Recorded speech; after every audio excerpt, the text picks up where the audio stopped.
Greetings sailors and welcome to part 4 of the current Patreon supporter Spotlight Week. This is going to be another somewhat battleship heavy video, although I've got 3 replays in this one, so it's going to be quite a long one. And what I've done is I've tried to leaven the bread with a little destroyer action in the middle.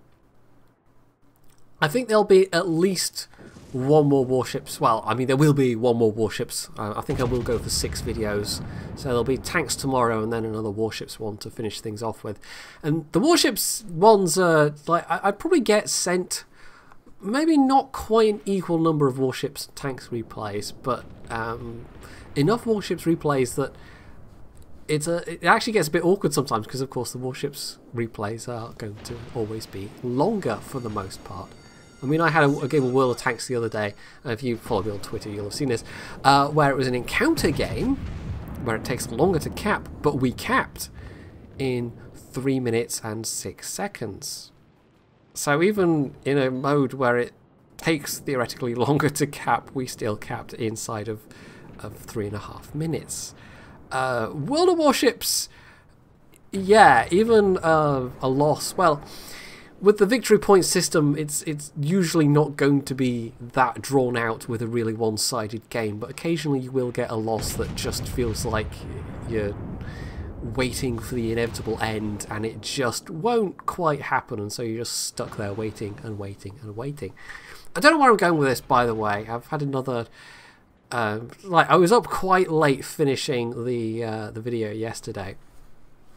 So I tried multiple times during the day, and then I caught a second wind at about 1:30 in the morning, and then by the time it was all rendered it was about 5 AM. So I paid the price for that today, and again I've tried multiple times during the day, but I've also had some other things to do, including going out to vote, because it's some local elections here in Scotland today, and I think a couple of places in England as well. They've got some council elections. It's not the general election, that's not till next month. Anyway, this is in danger of turning into some kind of vlog thing, and I'm not really talking about the game so far. But anyway, yeah, this is what we're starting off with. Losqualo here in the North Carolina, and he's actually got himself into a pretty good bow tanking position, which he can afford to do. There's only one enemy destroyer who's been spotted all the way down south on the A cap, and while there is a carrier, and normally just sitting stationary while there's a carrier is a very bad idea, this time it doesn't matter so much because it's a tier 6 carrier and he's in a North Carolina. Now the 2 battleships he's immediately facing, well, there too, he's actually got an advantage, because the Tirpitz and the Gneisenau don't have high enough caliber guns to actually overmatch his bow armor. So this is a really comfortable position, and those 2 battleships are in trouble. Hell, that Tirpitz, even if he hadn't just managed to nudge into the island, would be in a bit of a pickle, because it's not like he can just charge Losqualo here. They're not that far away, but there are just so many allied ships nearby that this Tirpitz would be doomed either way. So the enemy team seems a lot more spread out than Losqualo's team. They had 1 or 2 of their own ships go down towards A, and in fact they've lost their own only destroyer in the process. But as for the rest of them, they're all more or less up around between B and C. So theoretically, once they've tackled these battleships, they can just cap. But considering the overwhelming numbers advantage they have here, they're being very shy about it. The Gneisenau's attracting fire from multiple angles, and I think the Myoko that's hiding behind an island to his west and north a little bit is also taking some fire. But just considering the sheer number of ships, the fact they haven't all charged in and murdered this Tirpitz already when we're 6 minutes into the game, it doesn't maybe speak that well as to the rest of his teammates in terms of their ability to read the situation. So it looks like it's up to Losqualo to maybe try and get this kill. I mean, most of the fire from his allies is going to other places, but there's 1 or 2 ships that are also shooting at this Tirpitz. And, well, from the damage he's done, you can actually see he's taken most of this Tirpitz's health. because he's had a couple of odd hits on other things, but most of that 51k will be just from this Tirpitz. Now this guy's just screwed at this point. I mean, he's broadside, he's burning, and if Lasqualo doesn't get him, then somebody else will. But there we go. It is in fact Lasqualo that gets the hit. Now they still don't have any cap points, but the enemy team's only just recently capped A anyway, so this isn't a complete disaster by any stretch of the imagination. It's just the rest of his team have maybe shown themselves to be a bit on the passive side for the most part. So that might be trouble further down the line, but I guess we'll see. So he moves up, but he's moved up in the riskier way. He could have angled a bit more to the southeast, taken the other track around the island, and probably avoided that hit. But instead he's taken the faster, more direct route into the cap, and it has cost him a bit of health. He's also burning in 2 places, but he's just letting that be for now. He's letting his heal just get eaten away instead of actually hitting the repair key, because he's maybe a little concerned about taking some torpedoes or something. But as there are really no ships nearby that could immediately be a threat to him, I guess he just decides to stick with preserving his health. So that Myoko is still there. I don't really know, like, I've not seen cruisers use that particular position to try and stop people capping this cap too much. And he's in a really awkward position as well, because he's facing in such a way that he's going to have to reverse to get out of there. And if he wants to do it, he has to do it soon, because otherwise Lasqualo's going to have some shots on him. What he does, however, have shots on at the moment is this Gneisenau, who's not on a lot of health, so he's the obvious priority. Now, considering how much time the enemy team have had to make a move on B, they're really only just starting to do so, and in fact it's just this lone Chapayev who has clearly been attracting fire from not just Lasqualo, who's obviously turned his guns on him now, but I mean he's burning from somebody else.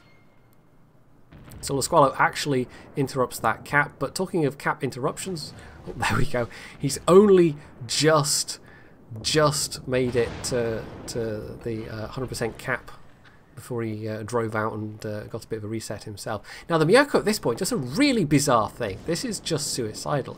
The Myoko's torpedo arcs are not that good, so you basically have to show broadside to drop them, but he didn't even pull out far enough to make the drop, basically. So that was just straight up committing suicide. I don't know what that was about. So 76k damage with that kill. They are reasonably well ahead on ships, but they're not that far ahead on points yet, because they've only got 1 cap each, and the enemy team's about to cap. Well, they were about to cap the midpoint, but his secondary's just got a reset. So the Chapayev unwisely thinks that he is protected, but no, not so much. So that's another close-range cruiser kill. 90k damage now. He's paid a lot of his own hit points to do it, but it's largely been HE and fire damage. He did take some AP damage when he was moving up to C initially, but since then it's basically been cruiser spam for the most part, so he can still heal potentially by quite a lot. So the question is, will the rest of his teammates be bold enough to take advantage of this situation that they've got, because they are very firmly, you know, they have the upper hand at this point. They're firmly in the driver's seat. That's a saying, right? Yeah. So as long as they're not so incredibly passive as to give away the advantage that they've got, they should be fine from this point forwards. So that's 105k with another Citadel on that unfortunate broadside Graf Bay, and there's a slightly immediate threat with this Akatsuki, but I mean, the fact that Lasqualo knows that he's there gives him an advantage. Now there's a I don't know if this was planned or not, but a somewhat clever bit of angling there, because he starts to make the turn, and then a whole bunch of incoming fire comes in before he's fully broadside. And it could have been a problem if he was fully broadside, but as it was, he was able to turn and avoid the torps he knew were coming, and simultaneously just take relatively little damage in the process.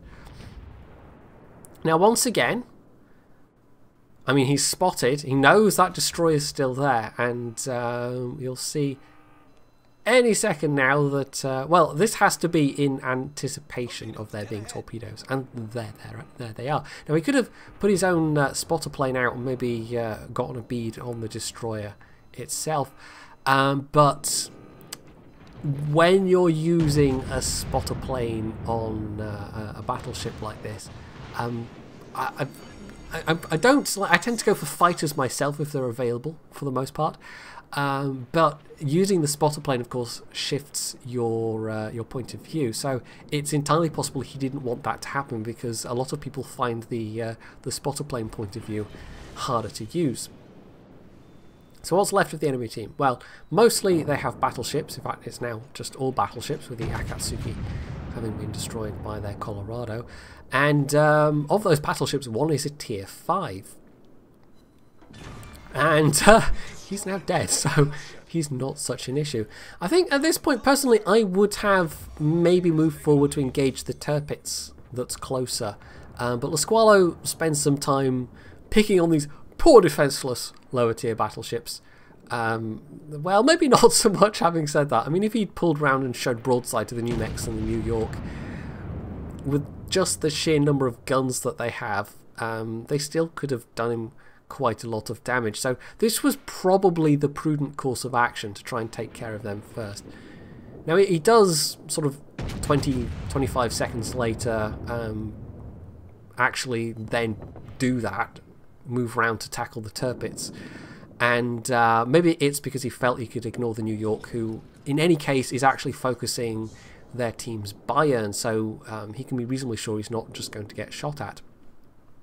Now, he's missed out on getting most of the damage on that Tirpitz, but it doesn't matter too much. He's already sitting on 140k, so that's pretty good. Simultaneously with the Tirpitz flooding out, the carrier got sunk by their Miyoko, and that just leaves this New York, who was divisioned up with the New Mexico.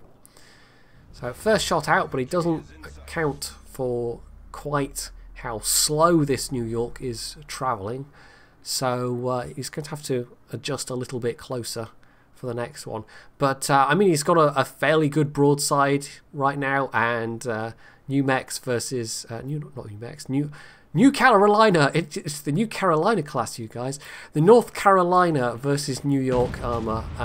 It's probably not going to go well for the New York. So there's his second salvo, and boop, there's a Kraken. So that was a high caliber Confederate fireproof, and there's something else in there I'm missing. My brain's just not functioning well enough. I can see there's 5 and I've only said 4, and never mind. Well done, brain. Anyway, it doesn't matter. There's a thing I missed, and it doesn't matter because that was a whole bunch of medals is what I was getting at. And he got 2600 base XP and was easily top of his team. 100 and whatever K damage that was at the end there. 158k, there we go. So, yeah, that was pretty good. That was a battleship doing what a battleship's supposed to do, really. Being at the forefront, tanking the damage, and pushing when necessary. Next up, we have the promised destroyer game, and oh look, it's neighbours again. It really is just a coincidence, I swear. When I pick these replays out, I generally go by the ships rather than the maps, so sometimes my map rotation is as OP as Wargaming's map rotation, if you see what I mean. Anyway, so yes, this is once again a slightly older game, either 5.15 or 5.16, but that places it after the destroyer split. So this is the tier 6 Hatsuharu, and I'm still kind of used to thinking of it as a tier 7 ship, even though the Japanese split has been, you know, it's been reality for a little while now. Now, you don't have a lot of firepower available. and you've only got 2 triple launchers as well, and that made it not particularly popular as a tier 7. It's a little better situated as a tier 6, to be honest, but it's still not the strongest destroyer ever. I mean, as with all the Japanese destroyers, it relies a lot on its torpedoes to really do the damage, and being effective with torpedoes largely relies on either taking other players completely by surprise or just finding other players that aren't paying attention. Now in this case, Hildebrandt has maybe slightly messed up here, because if he'd been closer to the island, he could have been basically safe from those torpedoes without having to back out the cap completely. He was never really in any danger, he knew the torps were coming, but now he's got to start capping all over again.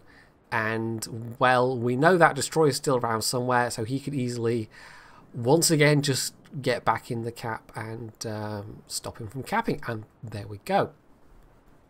So this is a bit awkward, because although it's another Japanese destroyer, so it too doesn't have particularly good firepower, but Hildebrandt doesn't have any particular backup here. The closest ship is a Pensacola that's got an island in the way, and then a Congo to the south who is probably not really paying attention to the middle at all. So rather than try and go forward and contest and get spotted again and try and do his best with not a lot of firepower available, he instead just backs out. And it's a good thing too, because his torpedoes are just coming back, and that means the Akatsuki's torpedoes are just coming back as well. And if he'd been sat there for too much longer, I mean, maybe he could have dodged those, but it would have depended exactly how his ship was pointing at that time. So this team's very split up, in contrast to the last battle where we had a big concentration between 2 of the cap circles. Instead, now we have a split between north and south. And the enemy team has kind of done the same, except they've only got a couple of ships around A, and most of their team seems to be up around C. So the couple of allied ships up around C are maybe in a bit of trouble, but it all depends on how aggressive the enemy team is feeling. Now at this moment, surprise, the Akatsuki makes a move. Yeah, I wasn't expecting that, and Hildebrandt clearly wasn't expecting that either. So he immediately pops his speed boost. He does have the option of using smoke once again, but nothing else is shooting at him right now.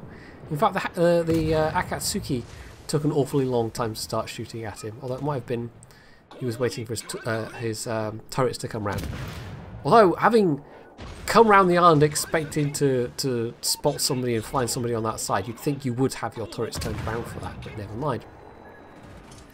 So it's at that moment that an island appears out of nowhere, and Hildebrandt performs a rapid, unplanned, literal deceleration, which is totally a thing. That's absolutely real, and I'm not just making it up. And realising perhaps that he's vulnerable right now, and that people might have spotted a destroyer running into the island, he pops his smoke and actually just narrowly avoids some incoming fire, because there are quite a lot of enemy ships up here. So he's got some options. He could try and play ahead of these guys, drop torps in their path, make himself a nuisance, except there's an enemy carrier, so that's probably not going to really happen. He's easily going to get spotted from the air. The other option is he could go and try and maybe contest B again, and there's actually one of the team's other destroyers, the Nicholas, is actually heading that way, and clearly it has the same thought, so he follows him in. The Pensacola's come this way as well, and oh hello, more torpedoes, and oh, nice bit of torpedo beating there. That could have gone a bit wrong, but it's fine. And so they're basically conceding C. I mean, they've lost what other cruiser, whatever cruiser that was up there, you know, that's been overwhelmed just by sheer numbers. But that's fine, because they've done the same at A. They have won just by sheer numbers. Now, despite the ample warning on those torpedoes, the Pensacola still runs into them, unfortunately. That's a bit, you know, losing another cruiser at this stage is not great. but they're only one ship behind the enemy, so that's not too bad. The Nicholas, meanwhile, I don't know, he doesn't look like he's slowing down to actually stay in the cap, and he doesn't. He just goes charging gung-ho around the corner, and so Hildebrand has to cap that little bit longer, which is fine. He's not spotted right now, but if some planes suddenly appeared overhead, that might be a problem. So this Nicholas, I'm not sure what was on his mind, to be quite honest. And oh, hello, there's another destroyer, Fubuki this time. Yeah, he just absolutely ploughed in face first, knowing that there's multiple enemies, multiple enemy destroyers. Yeah, that could not end well for him. Now, for Hildebrand, I mean, well, what is it about islands and destroyers? Just, I don't know, certain magnetism. Yeah, it all depends on who's put out torpedoes when, and the Fubuki, well, he must be on his reload because his torps are what killed the Nicholas. That Akatsuki, on the other hand, we don't know. So, oh, yep, there they are. So, this is, I mean, this is a little awkward backing out like this, but no one's really shooting at him too much right now. Although, having said that, that was a pretty big hit from the north. The Pensacola is reasonably close, but the Pensacola is dealing with the ships pushing up from the south. So I think it's all going to come down to this kind of middle area, and the two teams meeting each other, because we've basically traded more or less evenly with ships, although the enemy team is ahead by 1. And in terms of points, again, it's very, very close. They're both at about 430 points. Just as he comes out and smokes, well, it turns out the Akatsuki, he keeps popping up in unexpected places, this guy. And if he decides to shoot back, I mean, there's an advantage to not shooting back, in that you will retain your stealth bonus for longer, but in this case, I think I would have started shooting a little sooner.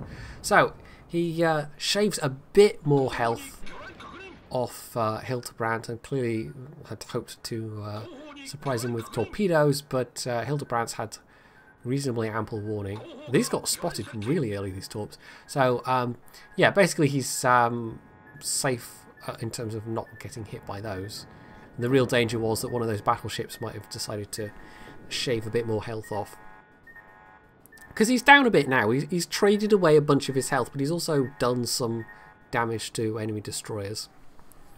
So he's put out one lot of torps already, and I specifically left this bit in because, well, he makes some mistakes here. He's going to recover nicely from them in a way, but he puts out those torps more or less head on. If he'd released them now, when it was more of a broadside angle, it would be a much better position to try and get a hit. But because he released them where he did, they basically sailed past harmlessly. He's also firing his guns.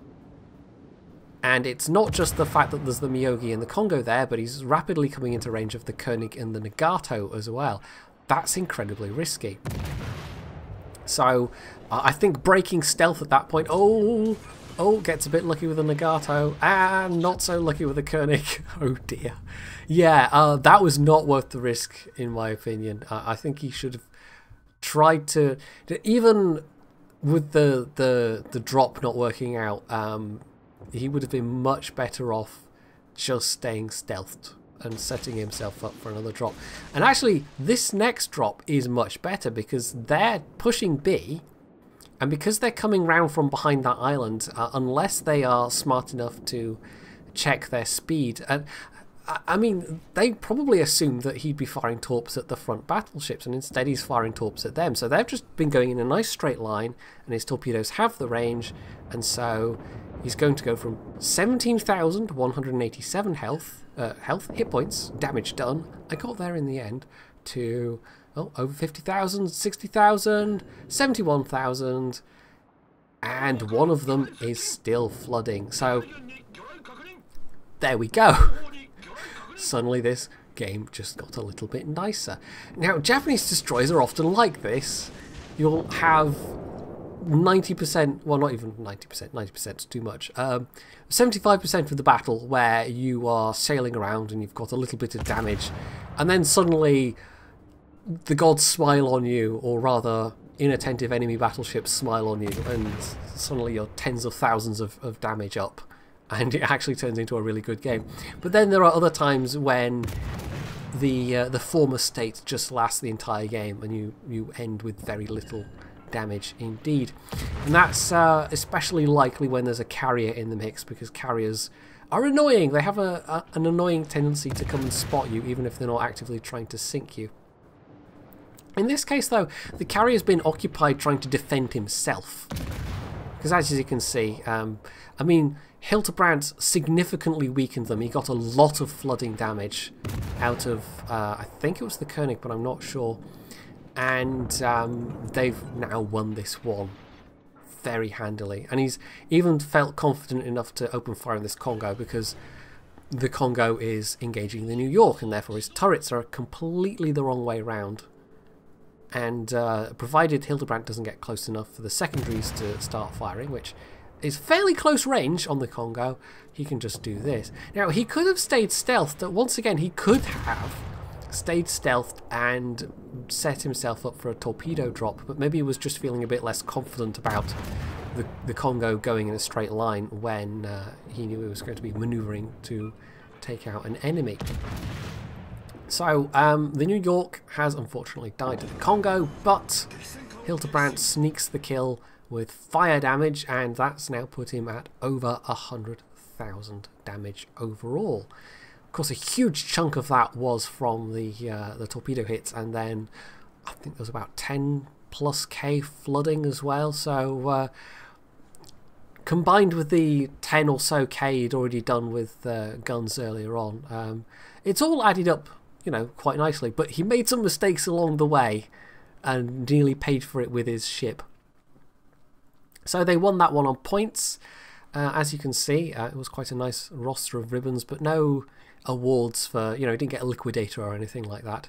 He didn't do that much flooding damage. He did get a nice number of cap defences though, +1 cap flag. So overall, he did very well for himself. A lot better than the team's other destroyer, who loaded in, moved around a little bit, and then clearly had to leave the game. So effectively, he was their only destroyer. He wasn't top of the team quite, but he didn't do too badly for himself there overall. And yeah, that was just, despite the mistakes, a pretty good result. Lastly, we're back to battleships, and German battleships again. But this time it's the Tier 8, it's the Bismarck, and this is Redman 36, who should probably be quite a familiar name by this point. Now, I think I had a hand in persuading Redman to try warships, and he decided he actually quite enjoyed it. You might remember him from some of his earlier Worlds of Tanks replays, where there were 1 or 2 artillery ones I included, but he also liked his tank destroyers and other things. And the German battleships in particular, I think this German battleship have ended up being his favourites in warships. I kind of can't blame him. The Bismarck's quite fun to play, and of course the Tirpitz now with the basically same secondaries is also quite good to play. That shot, yeah, that was a through deck citadel. So I haven't been able to edit much out of this one, because this one is going to be basically more or less action from start to finish. Now it's I think it's a Tier 8 or Tier 9 game. I think it's a Tier 8 game, because there are some Tier 6s. Yeah, it is a Tier 8 game. So he's top tier. He does, of course, have the secondary spec. And he's also got, I think, Superintendent with those. I'm not sure. It's got one more heal than... yeah, I think he's using the premium heal, and then he's got Superintendent, and then he's using the regular Hydro, I think. So yeah, the heal in particular might come in useful, because you can take a real battering in the German battleships. It's something they're pretty good at, but you need a longer battle to rack up serious amounts of damage generally, because the guns are a little bit unreliable. They don't have particularly good dispersion, but they do at least have good shell speed. This is one of the things, by the way, with the hood, even with the micro patch that came out today on EU, and the slight ish changes made to the hood. It still has that not particularly fun combination of the dispersion of the Germans with the shell speed of the Americans. They did improve some small aspects of it, but yeah, there's a reason I haven't done any videos on it yet. It's not in a final state. I am going to wait until we know what the actual release stats are. So there's a couple of enemy ships up ahead. I mean, that Tirpitz is looking rather battered, and he's already done some damage to the North Carolina as well, although mostly it was just that one citadel. But at that angle, he's going to maybe struggle to do any serious amount of damage, and it's probably more the HE throwers, in particular that Benson, that will be this guy's undoing. That Benson, by the way, he is absolutely... I don't want to say the man of the match, but he is someone to keep an eye on, and he's going to prove to be a very valuable teammate because he's in a US destroyer and he's also very generous with his smoke, and that's a nice combination to have in a teammate, with somebody that's actually using their smoke for other people, not just for themselves. Sometimes you need it for yourself. Sometimes you have to be selfish with your smoke in a destroyer, but with the American smoke in particular, just because of its duration, it can be very useful. So he's close to the distance where his secondaries can start opening up. I mean, this Tirpitz is in serious trouble, and oh, wow, North Carolina's nice and broadside, so he might also be in trouble if RNGesus decides to favour him. And there we go, another citadel. 20k, takes a big hit himself in return, but I would call that a pretty worthwhile trade. That was quite nice. There's also a Fuso back there that's quite low health, so he's got a choice of targets here. The North Carolina is obviously the more valuable target to take out, so he's the one he's going for. And I think he's maybe got in mind that he's just going to let his secondaries work on the Tirpitz and otherwise ignore the Tirpitz, because the Tirpitz is low enough health and at such an angle that using the main batteries, like you'd be relying on overpens of the superstructure at this angle more or less, so it would make life a bit awkward. And he's also able to angle relatively well against the Tirpitz himself. Now the North Carolina's turned away a bit, so he changes attention to the Fuso and doesn't quite manage to take him out entirely, but yeah, that Fuso is going to be going down soon, so that's one less battleship's worth of points. And they need it because they are down on ships rather badly. The enemy team in the west is pushing around quite aggressively, so although they've only got 1 cap point so far, they have a reasonably substantial lead. Nothing dramatic, but a lead. So he takes out the Fuso, the secondaries take out the Tirpitz mere moments later, so that's a double strike. And actually, no, was it his main battery that... No, it was the fire that took out the Tirpitz, that's what it was. So that has cleared this side out rather nicely. The two ships in the south, though, the Fiji and the Amagi, are likely to be in trouble, and they've got a Tirpitz that's now turned to face the enemies on that side as well. So they're not grouping up to pull their firepower. That might prove to be a problem. They're fighting from the back foot here, even though they've had a superiority in holding caps up until now. So Rocket Pac-Man here drops another smoke, so that Red Man can safely engage the North Carolina. And it turns out the Bismarck that was last spotted up by the island in C3, C4, he's still there and is only now moving, so I would guess that this guy, I don't know, maybe had a PC crash and he's only just gotten back in the game, or who knows.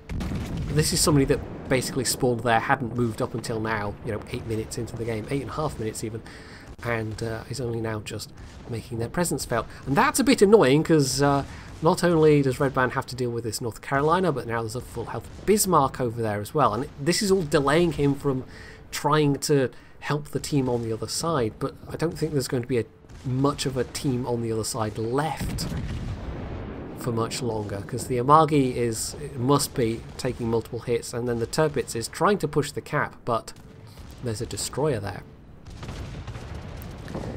So the North Carolina actually goes down to the Tirpitz, who was pushing B, because he obviously had a broadside shot and I don't know if that was a citadel or just multiple penetrations, but at least he's, you know, taken out a ship. He's probably going to go down himself, but at least he's taken one with him.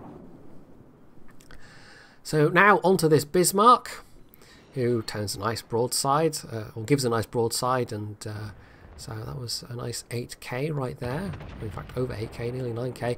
And he's now marching rapidly towards 100,000 damage done. And yet, it still feels like they are in serious danger of losing this. Now, those torpedoes have to be destroyer torpedoes. Only one of the enemy destroyers has actually been spotted, the Sims. Oh no, I tell a lie, they've both been spotted. The Benson and the Sims have both been spotted. And I'm not honestly sure which torpedoes those were, but it's slightly bad news for Redman, because it means there's a destroyer nearby and he can't loiter in one spot for too long, because he's going to make himself a big fat target for torpedoes. Now, this being an enemy Bismarck, of course, he's probably got the secondary spec as well.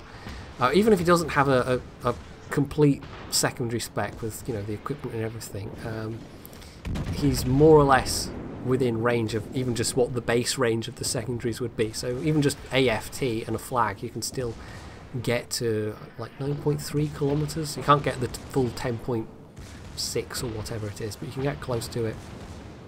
Anyway, the Sims reveals himself, and then there's Benson smoke. So it was probably the Sims that dropped those torpedoes that we saw. So this is a bit bad. He's lost a big chunk of health, mostly to this Bismarck, and the secondaries are all knocking 7 shades of whatever out of each other. He's got 76 hits just from this current run of secondary hits with the Bismarck. So the enemy Benson smokes that Bismarck. Rocket Pac-Man once again drops smoke for Redman, and I mean, it's good and bad. It means the secondaries of the Bismarck can't spot him, and the Bismarck's going to have to guess based on his secondaries where he is. But also, you know, 2 destroyers, there could be a lot of torpedoes coming through the smoke really any time now. And I would say Redman probably goofed a bit in that he has Hydro and a catapult fighter available and hasn't used either. This would be absolutely the time to get extra warning on torpedoes. Now, as it is, he gets lucky in that they're not aimed at him, but the North Carolina, on the other hand, gets unlucky as he dies. Now, he does, I think, finally belatedly remember he's got those consumables, and of course both of those ships having the cooldown means, or not the cooldown, but the torpedo reload means that he's not in any immediate danger from them. And in fact, if they can get spotted, his secondaries can, with manual AA, can manual secondary focus. I know what I mean. They can potentially do some serious mischief to these destroyers. But he's also got another North Carolina coming up through B, and he's not angled well right now, so he has to absolutely take out this Benson as quick as possible. There we go, there's another main battery kill. So that's a Kraken now, actually, and a high caliber. And with all of this, they've managed to stabilize things. The enemy team has got this North Carolina and I think 3 cruisers. On his side, it's the Fuso, the Benson, and himself. And he's rather low health, and he doesn't have a lot of heals left. The good news is, though, that it's a North Carolina, so his secondaries aren't quite as effective. So if he can get some fires burning, he can seriously whittle this guy's health down. He doesn't have the immediate backup of his cruisers either. 2 of those are going for C, and the Miyoko that was all the way down south, well, he's going to take a while to get back up to where the action is. But losing C is not great, because there's still not a lot between the teams. They did actually, I mean, they were sort of reasonably far behind at one point. They've stabilised things again, but they need to hold on to the caps. They cannot afford to let the enemy team have more caps for too long, because a couple of cruisers with his health, I mean, he's got 1 heal left. They could spam him down if he gets unlucky with his dispersion. And you don't want to leave it all in the hands of RNGs if you can possibly help it. So the Benson, Rocket Pac-Man, uses his last smoke, I believe this is. And this should allow Redman to take out the North Carolina. And he does, so there's his 6th kill. And this just leaves these cruisers. And the Miyoko has actually caught up, so all 3 cruisers are now basically in the same place. So if Redman stays in the smoke, well, he's a little too far for his secondaries to be effective, but he really he can potentially do some nasty things to these cruisers. And the Fuso's still here as well, and even though it's bottom tier, Fuso guns against cruisers, you know, they are plentiful, and he could potentially knock them out. Now, of the 3 that are there, I mean, the Miyoko's dangerous, the Budioni's dangerous, and well, they're all dangerous, but the Cleveland's the lowest health. And I would be focusing the Cleveland right now, if this were me. I would try and knock out the Cleveland. And he actually does turn his guns on the Cleveland, who immediately speeds up, so this turns out to be not enough lead. So he does get 1 over pen, but I mean, that's not going to scare him. He needs citadels at this point. The Budioni, in particular, is still full health.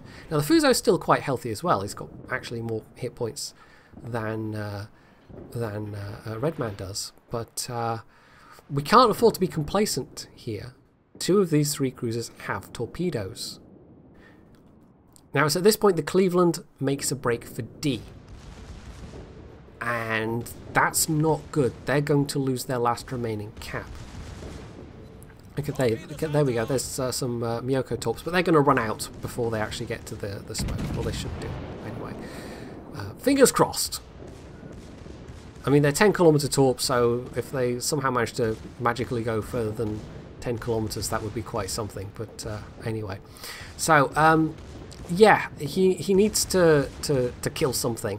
But it's around about now that I think I started realizing. Well, Rocket Pac-Man himself says, "Should I start capping?" And yeah, he needed to. He absolutely needed to go and cap B. Or even Redman could have capped B, and they could have the Benson could have gone and capped A. And the fact that they've just lost the Fuso to the Budioni's torpedoes, I mean, yeah, he's managed to kill him. In fact, that was at close quarters. But they're seriously pushed for time, and they have no cap points, and the enemy team has all of the cap points, and that remaining Cleveland is capping D. So this is a problem. And unfortunately, it's an unwinnable problem because they neglected the cap points. And I think because they got so caught up in we have to deal with these cruisers, the Benson absolutely should have, like, he should have dropped smoke for Redman and just started capping. And as it is, the math is now absolutely against them. They can't get the points back in time, even if they cap. And as you can see, Redman's trying. Benson's going to A, but they can't make it. They just can't. So, yeah, they're going to lose this one on points, despite this absolutely heroic effort and some really good team play at the end there, and a fantastic roster of medals. Close quarters, double strike, Kraken, high caliber, and Confederate. Nearly 200k damage done, 7 kills. And it was all for nothing because they didn't have control of the cap points. So if nothing else, this illustrates how important the cap points are in domination mode. If you're in a position where you have a really big lead and you know where all the enemy ships are and there's only a couple left and you can easily hunt them down, then it would probably be a bit foolish to go at that point and run off to cap if you had to. But in this kind of situation where it was so close, yeah, it was that combination of if he'd maybe had another salvo or 2 at the Cleveland, he could have taken him out, maybe, but that was entirely in the hands of RNGs. And then, well, what wasn't in the hands of RNGs was the caps, and so it really it did come down to the caps and them needing the caps and not having the caps. So that was a bit of a gutting defeat, but we can learn something from it.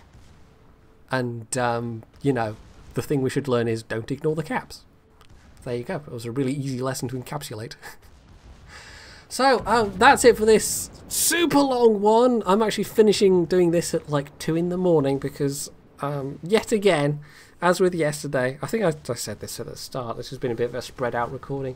I tried multiple times during the day and then, I don't know, it just didn't happen. I was just tripping over my words or going into coughing fits or whatever. And also I had to go out and vote today because we had some local elections, and I think I probably said that as well already, or maybe I didn't. I don't know, it's late, I've forgotten and I'm rambling, so I think I should wrap things up here. So if you've enjoyed this video, and I hope you have, you can hit the like button, you can leave any comments below, you can sub to my channel if you haven't already, and as always, stay tuned for more.